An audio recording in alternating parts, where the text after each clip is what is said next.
भारत में medical entrance exam देने के लिए दर दर भटक रही पाकिस्तानी मूल की मशल को विदेश मंत्री सुषमा स्वराज ने मदद का भरोसा दिया है। 17 साल की मशल महेश्वरी के लिए उसकी नागरिकता मुसीबत बन गई है। पाकिस्तान के हैदराबाद में रहने वाली मशल और उसका परिवार 2 साल पहले लॉन्ग टर्म वीजा पर भारत आया। मशल ने जयपुर के एक स्कूल से 12वीं की पढ़ाई की। 91% नंबर आए। इसके बाद मेडिकल कोचिंग भी की, लेकिन मेडिकल एंट्रेंस एग्जाम के लिए नागरिकता मशल की राह का रोड़ा बन गई है। हमने जब पीएमटी का फॉर्म हमने खोला तो उसमें यही था कि 2 कैटेगरीज थी, या तो इंडियन बनो या तो फिर उसमें भरो कि एनआरआई हो या ओसीआई हो, पर हम दोनों ही कैटेगरीज में नहीं आते। मेरी रिक्वेस्ट है, बीजेपी की गवर्नमेंट जैसे ही आई थी हम उन्हीं दिनों में माइग्रेट करके आए थे। हमें लगा था कि अब हमारी जो समस्या हैं, प्रॉब्लम्स हैं, उन सब का समाधान हो जाएगा। मशल की अपील पर विदेश मंत्री सुषमा स्वराज ने मदद का भरोसा दिया है। सुषमा ने ट्वीट किया, मेरी बच्ची, निराश होने की जरूरत नहीं है। मैं मेडिकल कॉलेज में एडमिशन के तुम्हारे मामले को निजी तौर पर देखूंगी। मशल के माता पिता दोनों पाकिस्तान के हैदराबाद में डॉक्टर थे। 2 साल पहले कुछ लोगों ने हैदराबाद में मशल के पिता के अपहरण की कोशिश की। इसके बाद डर और दहशत के चलते परिवार टूरिस्ट वीजा पर भारत आ गया था। मशल का कहना है कि प्राइवेट मेडिकल कॉलेज में उसे एडमिशन मिल सकता है, लेकिन उसके लिए 2 से 3 करोड़ तक का डोनेशन मांगा जा रहा है। मोदी सरकार के 2 साल पर गृहमंत्री राजनाथ सिंह ने जी न्यूज के एडिटर सुधीर चौधरी से खास बातचीत की। जेएनयू मामले से लेकर यूपी चुनाव तक के मुद्दे पर जवाब दिए। जेएनयू में देशद्रोही नारेबाजी के मामले पर राजनाथ ने कहा, देश को तोड़ने की कोशिश बर्दाश्त नहीं करेंगे। हम ये भी जानना चाहेंगे कि होम मिनिस्टर राजनाथ सिंह की सहनशीलता कहां तक है, कहां तक आपके सहने की क्षमता है। भारत की राजधानी दिल्ली हो अथवा कोई भी कोना हो, भारत को तोड़ने के, भारत को बर्बाद करने के लिए कोई नारे लगाता है, दुनिया इसे बर्दाश्त कर ले, लेकिन मैं समझता हूं कि हमारी सरकार उसे बर्दाश्त करने को तैयार नहीं है और किसी भी सूरत में हम लोग उसे बर्दाश्त नहीं करेंगे। एशियत एनकाउंटर केस पर गृहमंत्री ने कहा, कुछ न कुछ गड़बड़ी जरूर हुई है। हालांकि आगे टिप्पणी करने से इनकार कर दिया। पी चिदम्बरम आए, उसके बाद सुशील कुमार शिंदे आए और वो बात आगे ऐसे बढ़ती चली गई। किसी ने भी उसको पॉइंट आउट नहीं किया, किसी ने भी उसको करेक्ट करने की कोशिश नहीं की। तो या तो फैक्ट्स को कंसील करने की कोशिश की गई है, छुपाने की कोशिश की गई है, या जानबूझकर उस पूरी कहानी को पलटने की कोशिश की गई है। कहीं न कहीं अपराध है। कहीं न कहीं कुछ न कुछ तो हुआ है, इसमें कहीं दो मत नहीं है, लेकिन जब तक जांच रिपोर्ट नहीं आ जाती है तब तक कुछ कह पाना कठिन है। राजनाथ सिंह ने 2017 में होने वाले यूपी विधानसभा चुनाव पर बीजेपी की ओर से जाना पहचाना चेहरा उतारने की बात कही। राजनाथ जी, ये भी कहा जाता है कि उत्तर प्रदेश में बीजेपी के पास अभी तक कोई चेहरा नहीं है जिसको कि वो लोगों के सामने ला सके। उत्तर प्रदेश में चेहरों की कमी नहीं है, बहुत सारे चेहरे हैं, लेकिन जब फैसले होते हैं तब ऐसे चेहरे सामने आ जाते हैं जिनको कोई जानता तक नहीं है। नहीं, ऐसे चेहरे नहीं आएंगे, वैसे ही चेहरे आएंगे जिनको लोग जानते हैं, और कौन चेहरा होगा इसके बारे में पार्लियामेंट्री बोर्ड ही फैसला करता है। राजनाथ सिंह ने कहा, अगर आज भी चुनाव हुए तो हमें ज्यादा सीट मिलेंगी।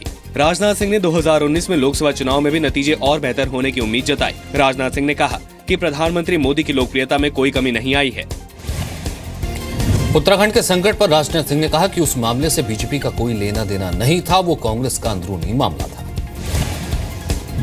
जी न्यूज से खास बातचीत में राजनाथ सिंह ने आतंकवाद के मुद्दे पर भी चिंता जताई। पठानकोट हमले की जांच को लेकर पाकिस्तान के रुख पर भी उन्होंने सवाल उठाए। राजनाथ सिंह ने कहा, पठानकोट हमले की जांच को लेकर अब तक पाकिस्तान की ओर से साफ संकेत नहीं मिले। राजनाथ ने यह भी कहा कि भारत आतंकवाद से कोई समझौता नहीं करेगा। पाकिस्तान को जिस तरीके से, जिस रूप में रिस्पॉन्ड करना चाहिए था, पाकिस्तान ने उस तरीके से नहीं किया है, इसमें कहीं दो मत नहीं है। अभी तक पाकिस्तान की तरफ से कुछ ऐसा संकेत अथवा ऐसा कोई जानकारी भी प्राप्त नहीं हुई है कि उनका क्या मत है। 2 वर्षों के कार्यकाल में ऐसी स्थिति पैदा हुई है कि चाहे आतंकवाद हो, चाहे उग्रवाद हो, चाहे माओवाद हो, पिछले 10 वर्षों के रिकॉर्ड को उठाकर देखा जाए तो सबसे लोवेस्ट पॉइंट, निचले पायदान पर इस समय ये तीनों के आंकड़े आपको देखने को मिले।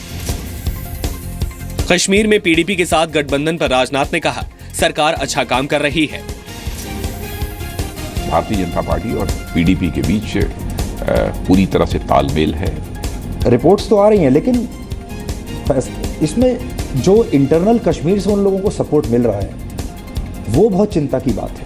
नहीं, ये 2 वर्षों में बढ़ा हो ऐसा नहीं है, ये तो मैं समझता हूँ कि पिछले 15-20 वर्षों से सिलसिला चला रहा है, 20-25 वर्षों से कश्मीर में चला रहा है, लेकिन उस स्थिति में सुधार लाने की कोशिश हम लोगों की तरफ से हो रही है।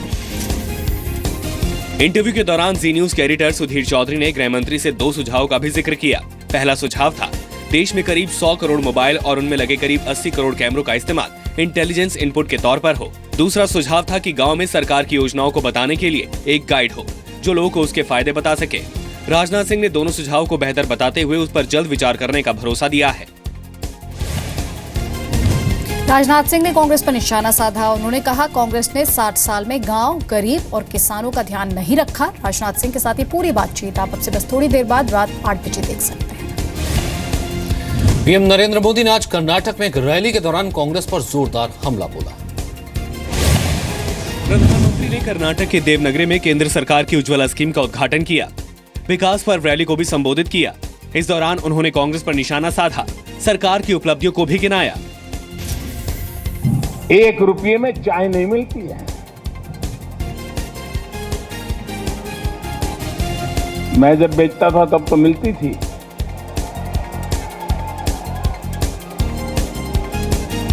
और ये सरकार देखिए, 1 महीने का 1 रुपया, 1 महीने का सिर्फ 1 रुपया इस देश के सामान्य नागरिकों जीवन सुरक्षा का बीमा दे देती है। भाइयों, बिचौलियों को मालामाल होना बंद हो जाएगा। नौजवान सम्मान के साथ अपनी मेहनत के आधार पर कंप्यूटर जो रिजल्ट बताएगा वो नौकरी पाने का हकदार बन जाएगा। ये होता है बदलाव मेरे भाइयों बहनों। मूलभूत बदलाव करने की दिशा में हम चले और वो एक के बाद एक करके आए। प्रधानमंत्री उज्ज्वला योजना के तहत गांव में गरीबी रेखा से नीचे के परिवार की महिलाओं के नाम पर फ्री एलपीजी गैस कनेक्शन दिए जाएंगे। योजना के तहत 3 साल में 5 करोड़ बीपीएल परिवारों को मुफ्त एलपीजी कनेक्शन देने की योजना है। हर कनेक्शन पर 1600 रुपए की अतिरिक्त मदद भी मिलेगी। गैस भरवाने और चूल्हा खरीदने के लिए किश्त की सुविधा भी होगी। केंद्र सरकार ने प्रधानमंत्री उज्ज्वला योजना के लिए 8000 करोड़ रुपए का फंड निर्धारित किया है। दिल्ली में अफ्रीकी मूल के नागरिकों और छात्रों पर लगातार हो रहे हमलों को लेकर केंद्र सरकार हरकत में आ गई है। विदेश मंत्री सुषमा स्वराज ने गृह मंत्री राजनाथ सिंह और दिल्ली के उपराज्यपाल नजीब जंग से बात की। अफ्रीकी नागरिकों पर हुए हमले को लेकर चिंता जताई। राजनाथ सिंह ने हमलों की निंदा की, पुलिस से कड़ी कार्रवाई करने को कहा।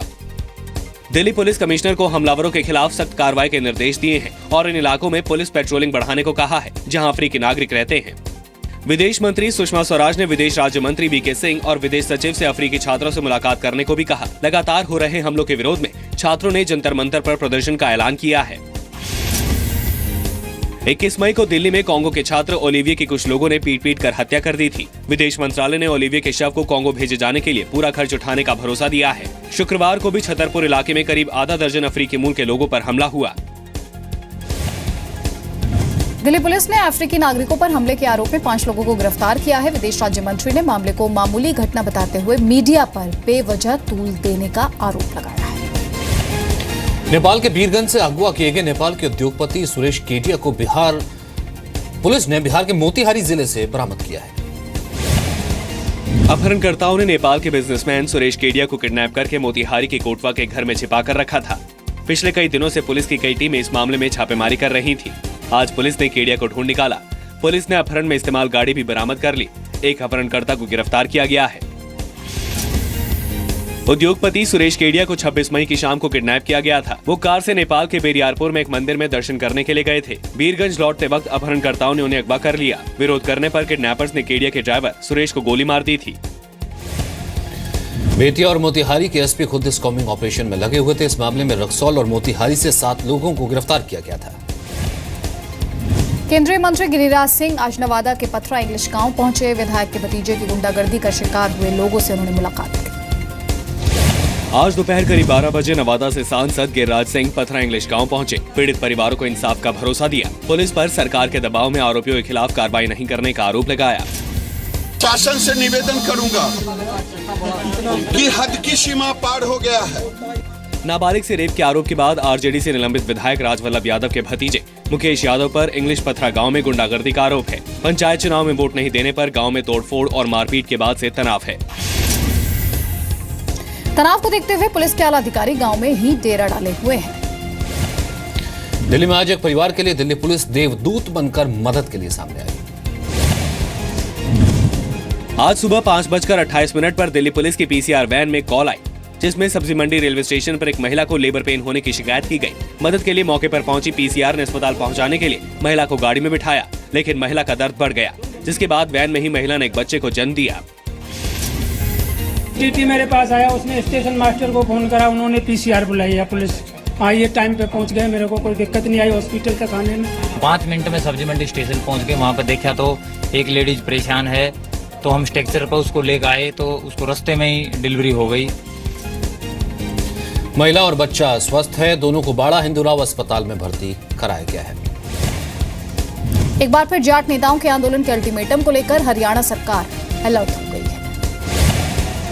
आज दिल्ली में जाट आंदोलन की रणनीति तैयार करने के लिए जाट नेताओं ने बैठक की। 5 जून से हरियाणा में जाट न्याय रैली का ऐलान किया। जाट नेताओं के अल्टीमेटम को देखते हुए सरकार ने आंदोलन से निपटने की तैयारियां शुरू कर दी हैं। सोनीपत में मूनक नहर पर पैरामिलिट्री फोर्स के जवान तैनात कर दिए गए हैं। सरकार अगर हम पे गोली लाठियों से बात करेगी शांतिपूर्वक धरनों पे भी, तो उसके बाद वहाँ के धरने वाले स्वतंत्र है, जो निर्णय वे लेना चाहे वे ले सकते हैं। जाट नेताओं के मुताबिक 22 फरवरी को मुख्यमंत्री मनोहर लाल ने आंदोलन के दौरान गिरफ्तार नेताओं की रिहाई का वादा किया था। साथ ही आंदोलन के दौरान मारे गए या घायल लोगों को मुआवजे की भी बात की गई थी। जाट आरक्षण आंदोलन के दौरान हुई हिंसा में 30 लोगों की मौत हो गई थी। 30,000 करोड़ से ज्यादा की संपत्ति का नुकसान।